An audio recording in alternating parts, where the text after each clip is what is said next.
দুই ধরনের ব্যক্তির রোজা আল্লাহর দরবারে কবুল হয় না। এই দুই ধরনের ব্যক্তি যতই রোজা রাখুক না কেন তার কোনো প্রতিদান তারা পাবে না। রাসূলুল্লাহ সাল্লাল্লাহু আলাইহি ওয়াসাল্লাম বলেছেন, এই দুই ধরনের ব্যক্তিকে আমি শাফায়াত করব না এবং তাদের আমি উম্মত বলেও পরিচয় দিব না। কোন দুই ধরনের ব্যক্তি যাদের রোজা আল্লাহর দরবারে কবুল হয় না? অবশ্যই ভিডিওটি সম্পূর্ণ দেখে মিলিয়ে নেবেন আপনি তাদের মধ্যে আছেন কিনা। প্রিয় দর্শক, আপনি যদি রাসূলুল্লাহ সাল্লাল্লাহু আলাইহি ওয়াসাল্লামকে বিশ্বাস করেন অবশ্যই আলহামদুলিল্লাহ কমেন্ট করবেন এবং রাসূলুল্লাহ সাল্লাল্লাহু আলাইহি ওয়াসাল্লামকে ভালোবাসলে অবশ্যই ভিডিওটি শেয়ার করে দিবেন। রোজার মাস গুনাহ মাফের মাস। রাসূলুল্লাহ সাল্লাল্লাহু আলাইহি ওয়াসাল্লাম বলেছেন, যে ব্যক্তি রমজান মাসে তার গুনাহ থেকে মাফ পেল না সে ধ্বংস হোক। মুসলমানরা পবিত্র রমজান মাসে সকলেই রোজা রাখার চেষ্টা করেন, কিন্তু এই রোজার যদি কোনো প্রতিদান নাই পাই তাহলে আমাদের মতন কপাল পোড়া আর কেউ নেই। কেন রোজা কবুল হয় না এবং কোন দুই ধরনের ব্যক্তির রোজা কবুল হবে না চলুন জেনে আসি। রোজাদারের জন্য জান্নাতে প্রবেশের জন্য বিশেষ দরজা রায়হান থাকবে বলেও হাদিসে এসেছে। ওই ভিআইপি দরজা দিয়ে শুধু রোজাদারগণই জান্নাতে প্রবেশ করবেন, কিন্তু কিছু মানুষের রোজা আল্লাহর দরবারে কবুল হয় না। তারা রোজা রাখলেও কোনো প্রতিদান পাবে না।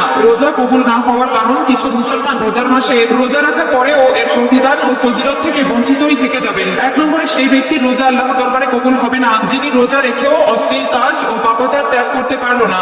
রাসূলুল্লাহ সাল্লাল্লাহু আলাইহি ওয়াসাল্লাম বলেছেন, যে ব্যক্তি রোজা রেখেও অশ্লীল কাজ থেকে পাপাচার থেকে নিজেকে বিরত রাখতে পারেনি তার পানাহার ত্যাগ করার কোনো দরকার নেই। কাজেই প্রথম শর্ত হলো রমজানের আগে নিজেকে সকল ধরনের পাপাচার থেকে বিরত রাখতে হবে ও রোজা রেখে আল্লাহর কাছে সকল ধরনের পাপাচার থেকে পানাহা চাইতে হবে। রোজা রেখেও যদি সমান তালে পাপের সাথে সম্পর্ক থাকে সে রোজার কোনো প্রতিদান হাসরের ময়দানে সে পাবে না। মহান আল্লাহ তাআলা পবিত্র কোরআনে যেমনটা বলেছেন, তোমাদের উপর রোজা ফরজ করা হয়েছে যেমন করা হয়েছিল তোমাদের পূর্ববর্তীদের উপর, যাতে তোমরা মুত্তাকি বা আল্লাহ ভীরু হতে পারো। সূরা বাকারা আয়াত নম্বর 183। জিবরাইল আলাইহিস সালাম রাসূলুল্লাহ সাল্লাল্লাহু আলাইহি ওয়াসাল্লামের নিকট বললেন, যে ব্যক্তি তার পিতামাতার কাউকে বৃদ্ধ অবস্থায় পেয়েছে কিন্তু তাদের খেদমত বা সেবা যত্ন করেনি জান্নাতের মালিক হতে পারেনি সে ধ্বংস হোক। উত্তরে রাসূলুল্লাহ সাল্লাল্লাহু আলাইহি ওয়াসাল্লাম বললেন, আমিন। রোজা কবুল না হওয়ার দ্বিতীয় কারণ হলো যে ব্যক্তি তার বৃদ্ধ পিতামাতার প্রতি সদয় নয় এবং তাদের খেদমত থেকে বিরত থাকে। মা বাবা বৃদ্ধ বয়সে সন্তানের জন্য নাজাতের উসিলা হয়। কাজে যে ব্যক্তি মা বাবার মনে কষ্ট দিয়ে আল্লাহকে খুশি রাখতে চায় আল্লাহ তার প্রতি রাগান্বিত থাকে ও রাসূলুল্লাহ সাল্লাল্লাহু আলাইহি ওয়াসাল্লাম কখনোই তাকে উম্মত বলে পরিচয় দিবে না।